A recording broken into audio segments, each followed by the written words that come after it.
Hey guys, I'm Dantales and welcome back to the Dantales Show. In this episode I'm joined by Toby. Hey Dan. Hey. So in today's episode we're going to be covering one of our most nostalgic games. This is Resident Evil 4. One of the more better Resident Evil games that have come out in recent years, I'm sure you can probably agree. Oh, definitely, yeah.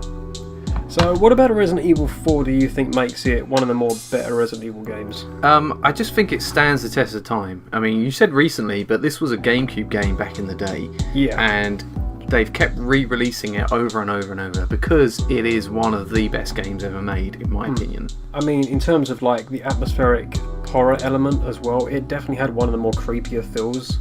Like every area in the game has a new feel to it, I think, anyway. Oh yeah.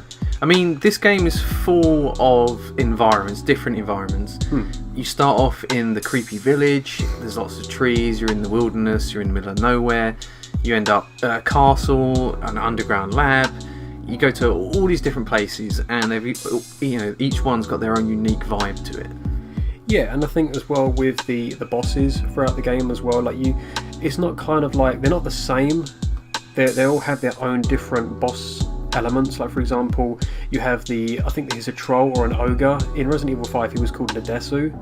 Yeah. But he's one of these giants and you have to beat him in a certain way. El Gigante. That's the one. Yeah. Yeah. And the way that you beat him is by destroying the parasite that's in his body. Yeah. Same deal in Resident Evil 5.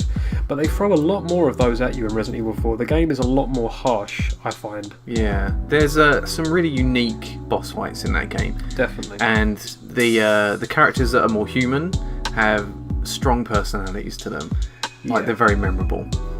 Salazar in particular is very memorable, I think. Yeah, oh yeah, absolutely. I mean, he had such a character about him. Yeah. You know, the way that he portrayed himself, the fact that he was quite a bit older, but the virus preserved him and made him stay younger. Yeah. So that was really creepy. Weird. Just so creepy, that guy. Really like demonically creepy, young, evil thing. Yeah. That got worse over time when he mutated. Yeah. So he's obviously one. You had the Big Cheese, which was this like huge man with a beard who again transforms mid-fight. You know what's so cool about that one is you go through his bedroom and you get to look around his personal quarters. Yeah. And you get to go in his cupboard and you literally see his bed and it's like you feel like you're in his personal space. And in the moment you leave that room, you walk down the corridor and then you turn around and he's there. Yeah. And he grabs you, and that is so scary. And the fact that, you know, he's big and he's trudging around, that he could sneak up on you that easily. Again, it just makes you feel like at any point throughout the game, some scary looming monster is going to be around the corner. I mean, there's a load of jump scares in that game as well. I went around a corner one time and there was, what are they actually called? These El Plagas or something? The Las Plagas, yeah. There was one of the infected members just around the corner of one of these buildings and he lunged at me. Yeah. And he's actually in two random locations. He's in the kitchen area or he's around the corner of the corridor. They sort of switch him about depending on how they feel. Yeah. So there was loads of moments where monsters and enemies would just jump out at you, making it unpredictable again. Yeah, there's two enemies in particular in this game that I love and I'm terrified of. First one is on the back of the box. That is the chainsaw guy. Yeah. He is so scary because it is a one-hit kill when he gets up close to you. Yeah. He can just chop your head straight off. And you hear him from a distance. Like, you hear him start his chainsaw up and you're like, oh, grab. Like, he's on now. Yeah. Anytime, and Capcom really like to do this, they like to throw an enemy out there that can one-hit kill you. Yeah. For example, I think Resident Evil 1 had a few bosses like that as well. Resident Evil 5, they brought the chainsaw dude over again because he was so terrifying in 4 that they just had to add multiple copies of him into the game. I mean, he's so iconic. He's even on the front of the box of the Wii version. Yeah. You just see a silhouette of him right there. And yeah, he is just really scary. And the other enemy that creeps me out, I think this might be the creepiest enemy in all of gaming, is the regenerators. They are really disturbing, yeah. They make the scariest, creepiest noise. They're like grey and they've got spikes that come out of them and they can regenerate limbs. You can shoot their arms off and they'll just grow it back. Yeah. You have to literally look for an infrared scope to find the weak points in their bodies. And then they blow up. Yeah. Yeah, exactly. Because chopping them up wasn't enough. You have to actually explode their body all over the place so that the legs just on their own trudge to the ground and just fall down, and that's it. And they come out of the creepiest places as well. They do. You go through this lab, and when you first come across them, they're like, there's like dead versions, and they're laying on lab tables, and they're strung up and stuff. It's like a Black Friday sale. Yeah. They're all hanging from the ceiling, and they're just like, which one do you want? And then on the way out, one of them gets off the operating table and comes after you, and it's it's so bad. And then there's another bit. There's like a bin, and there's like a sack, and the sack starts like moving. It starts undulating and shaking around inside the container. I know what you mean. Yeah, that is. Oh my god, what is inside that sack? I don't even want to know actually. But that whole area is full of them. They come out of the cells and stuff. And I actually just run through that whole area. I just book it and just keep running and don't look back, because I know what you mean. Like, you can hear them a mile off. They're like grunting and like. They almost like make this shivering weird noise. It's just like they're cold. Yeah. You know, and they're shivering, and it's just they're trying to breathe but they can't. They're like wheezing. Oh man, I'm getting chills right now. They are really, really creepy. I have to agree with you. In Resident Evil 6, for example, they had a very similar enemy. Yeah. I don't remember what the name of it was because I haven't really played that much of 6. I didn't really like that one in comparison. But again, there was a similar enemy to the Regenerators. They bonded together using meat, like pig's meat and stuff like that. They all came out of the meat like parasites and bonded together as one enemy that you had to take down. Really, really creepy. But yeah, I mean, throughout Resident Evil 4, you had the Chainsaw Man, quite an iconic, scary villain. Again, like you said, for the one-hit kill element, anytime that's incorporated, you're on your toes straight away. You had the sea boss. It was like a giant shark fish type in thing. the lake. Yeah. There's like a giant crocodile thing. Yeah. And that's actually a really unique boss fight. You're on the boat and you harpoon it, and then you basically get dragged around the lake, and then it comes up and comes right at you, and you've got to throw the harpoon right in its mouth. How scared were you when you lose sight of him for a split second, and all of a sudden the music kicks in, similar to like the Jaws music, man, and it's got like an arrow, and you're looking around and you think, where is it coming from? Exactly. You look around and you see this entire jaw just coming towards you with this horrific roar that it's making, and if you don't deal enough damage in time, I think it will completely capsize the boat, and then you'll have to swim back to it, which, depending on your health, you won't make it back to the boat in time.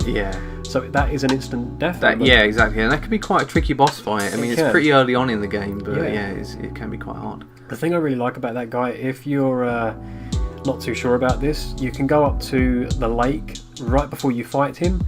You can shoot the lake a couple times with the handgun, and he'll jump out of frustration and instant kill you there. That's amazing. Like, that catches a lot of people. Like, why you would shoot the lake, I have no idea. But again, that's an achievement. I think, like if you've played the game before and you approach the lake, you can be like a bit intimidated by it. Like, you might want to try and get a few pot shots off before you get in. Like, but that's not going to work. So.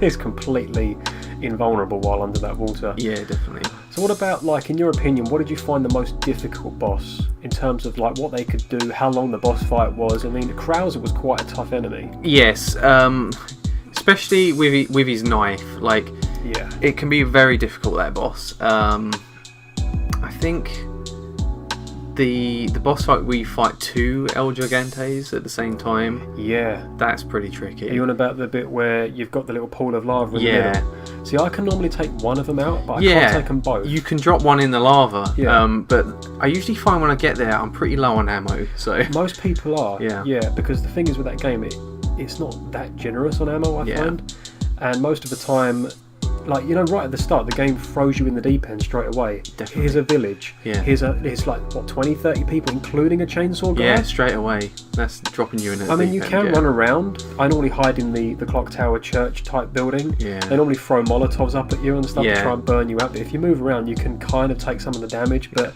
if you want money and stuff, it's actually better to kill them and kill the chainsaw guy for like 100k or whatever it is he drops. Speaking of money, like, that's such a big part of this game, is collecting all the treasure throughout the castle, especially so much, because you come across the merchant, and he's one of the best characters in the game. He is pretty funny. He has got this trench coat that he opens up for you, and he reveals his wares. He has so many cool guns and upgrades. He does.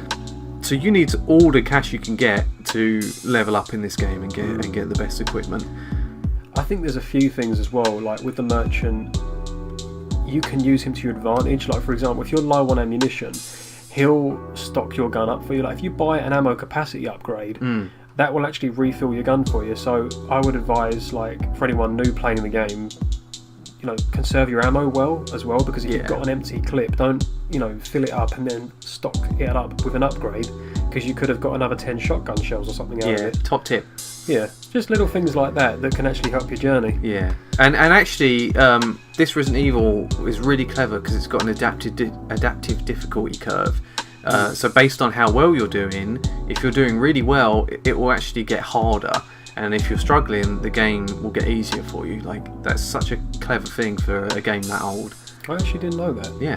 No. See, I've learned something today as well. Exactly. There you go. Yeah. So that's really cool. What's your favourite area in the game? Any particular memorable set pieces that stand out to you?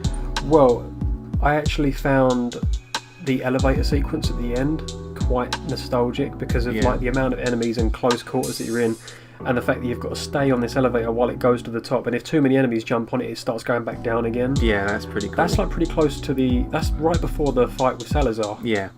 And I remember that area being quite fun because you could actually go up to the barrel dispenser, and just you could just destroy everybody like Donkey Kong, just like launching these barrels down at everyone.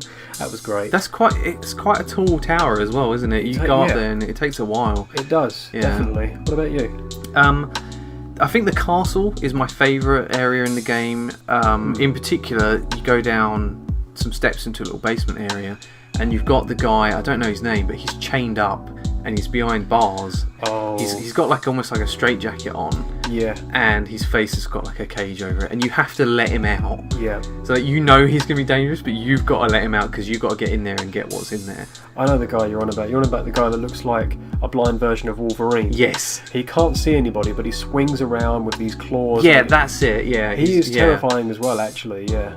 I think you have to shoot the bell, don't you, to distract him. He goes over to the bell, and then he's got this parasite thing on his back. Yeah. You can kill that. You can get a lot of money out of that as well. Yeah, you can. Yeah. There's a bit not long after that I always struggle with in the castle. It's the bit where Ashley. We've not mentioned Ashley yet, but I'm sure we'll get onto her. But I think that's obvious, isn't it? But but there's the bit where you have to defend her while she's at the top on some balconies, and you're at the bottom. Oh, that's so bad. And she's got to go from one side to the other, and the whole time enemies are coming at you from the bottom, but also they're going up the top to grab her. Yeah. So you've got to use your sniper rifle to get the enemies at the top. And it's just so tense, that bit, because whilst you're focusing on her, enemies run up right next to you, and you don't know they're there until you scope out. So I'll tell you something, that could actually be one of the worst moments in the game. Yeah, that is very tricky. There's about 2 or 3 segments to that. By the moment you go in that room, you've got the shielded guys coming at you. You've got 2 guys coming from the left and the right. You take all of them out and get into a room to activate 2 switches with both characters, both of which can get equally hurt. Yeah. Go through to the second section after you or Ashley has activated the crank to get the staircase to come down. Go up, get her to activate 2 more switches, jump over the 3 platforms to get to the door out of the area. Do you know how many times I've died on that segment? Yeah, man. On professional difficulty as well, where 1 or 2 hits is enough to kill you. It's ridiculous. It's actually probably the hardest Resident Evil, I think. Yeah, perhaps, yeah. Resident Evil 5, you could get infinite ammo quite quick and early on. So I would just blitz around with a sawn-off Magnum. Yeah. But in that one, that's less forgiving, I find. So what do you think about having a companion character like Ashley in the game? Like, do you think that is the worst part of the game, or do you think they've sort of balanced it well? I think a horse with 2 legs would be easier to deal with. I think so. I think she's a liability, to say the least. She is, definitely. She doesn't do anything, and at least with Sheva in Resident Evil 5, which, by the way, her AI is just terrible, because she shoots you in the back of the head most of the time. Really? Okay. Have you ever played 5? I've not played 5. I tell you, if you ever play Resident Evil 5, just play 2-player, actually, because it's much better that way, because unless you send her out on attack, most of the time when she's in cover, she attacks you, which is just stupid. Yeah. But Ashley, I mean, she doesn't really do anything. She screams most of the time. The only time she's of any use is when you've got the armour suit for her, which you get for, I think, beating Ada's campaign. I didn't know about that. I've beat Ada's campaign. I've never played it like that.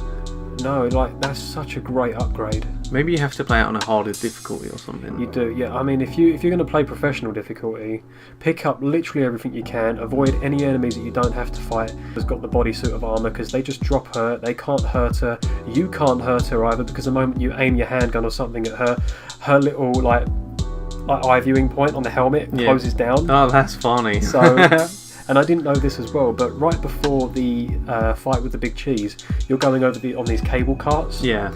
And there's another cable cart coming towards you with a bunch of these pluggers on, and you can shoot them. You know, one handgun bullet. If you're on target, that's fine. They'll fall off. She actually goes like this with her arm. Yeah. Right behind you. She's like, yeah. You know, it's like nice really touch. getting into it. Yeah. So I mean, just that additive there is really nice. So she's got quite kind of a quirky sense of humour. I like it when you can make her hide in a bin. That's good. I like that. You say, get in the bin, I'll deal with the enemies, and then you can get out. Yeah, and if I remember, I'll be back. Yeah. Yeah. Might conveniently forget. Yeah. Just complete the mission. Think I've had enough of this. Can't do this. There's anymore. a funny little Easter egg as well, where you're in the church. I think it might be specifically in the church, but she's up the ladder and you've got to catch her. But if you look up and you can see up her skirt a bit, she accuses you of being a pervert. I have actually heard this. Yeah, she shouts pervert or something like that. Yeah, that's very funny. But yeah, because they know that there'll be some people out there that will try. I think most people probably have as well. But another thing is they call it fan service, where she's having the parasite removed from her body and she's on the operating table. Yeah. The noises and facial expressions that she makes during that cutscene is a little bit ominous. A little bit suspect, yeah. It is, and I don't think that's completely coincidental. No, probably not. I think some of it is done on purpose. But there you go, what can you do? So, what's your favourite weapon in the game? There's a lot of weapons to choose from in this game. I did like the Matilda for a while. That was quite useful in terms of how much ammo you could get for it most of the time. Yeah. The better version of the shotgun, I forget what it was. Was it the Jailbreaker? I can't remember. The best shotgun is very, very good, very effective at close range, especially with the shield guys. Oh yeah. The handgun doesn't do it justice at all on those guys.